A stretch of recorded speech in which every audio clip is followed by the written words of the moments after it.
To live intentionally is not just to choose light, it is to walk willingly into shadow.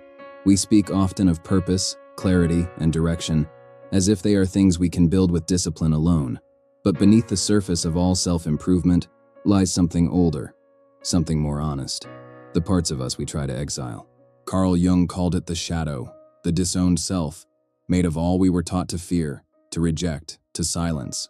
This is not a journey to overcome the shadow, but to meet it, to listen, and to let it teach us how to live whole. Have you ever felt like your life was happening to you, even though you were making all the right choices? You wake up early, you check the boxes, you speak kindly, you meditate, and still, something inside you feels restless, undersaid, half alive, a quiet, unnameable tension. Perhaps it's the anger you swallowed during the meeting, the jealousy that flickers when your friend succeeds, the sadness you don't allow yourself to have, because you should be grateful. We talk about living intentionally as though it's only about clarity and planning. But maybe the true beginning of intentional living is not control, it's honesty. And that means we must turn toward the parts of us we've spent a lifetime turning away from. Close your eyes for a moment. Imagine this. You are standing in a quiet forest just before nightfall.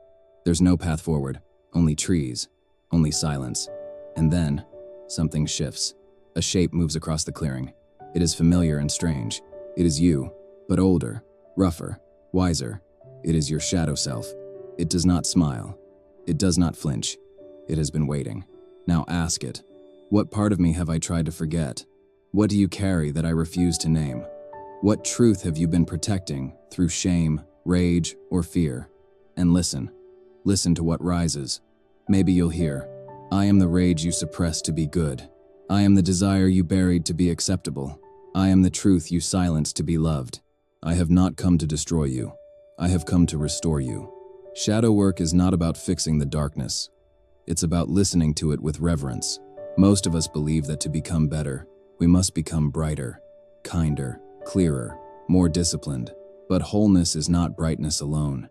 It is the moon, not just the sun.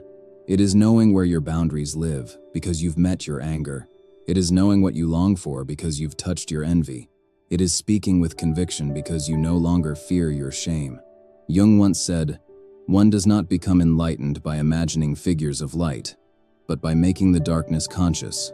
Your shadow is not a flaw in your design. It is a map to your freedom. When we reject the shadow, we stay fragmented, half alive, half expressed. But when we welcome it, we become architects of something deeper than happiness. We build truth, and from truth, we create a life not just of beauty, but of meaning. So how do we live this in the real world? How do we bring the shadow into our intentional life without being overwhelmed? Try this. The next time you feel an emotion you're tempted to judge, jealousy, irritation, guilt, grief, don't immediately seek to explain it. Don't silence it with positivity. Instead, pause, breathe deeply, place a hand on your body, your chest, your belly, wherever the feeling lives, and ask it, what are you here to teach me? Then write down what it says. No edits, no filters, just the voice of the shadow. Do this again and again, like a ceremony, not to fix yourself, but to meet yourself. Each encounter is a reunion, each emotion a long-lost ally. To live with intention is not to be in control of every outcome. It is to be in honest relationship with every part of yourself.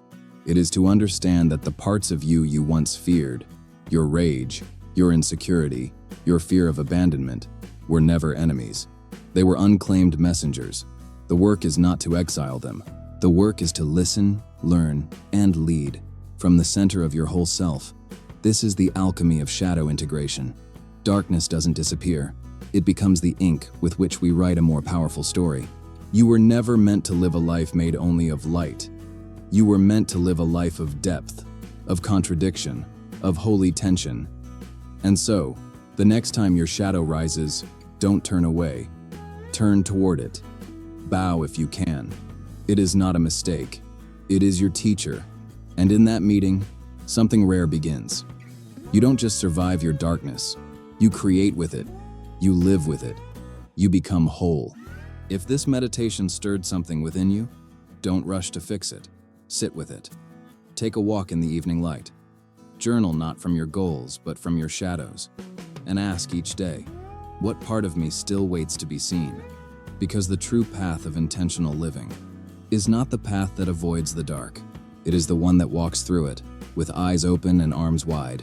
And in our next chapter, we'll meet another sacred visitor on this path. Fear, not to overcome it, but to understand what it's been trying to protect all along.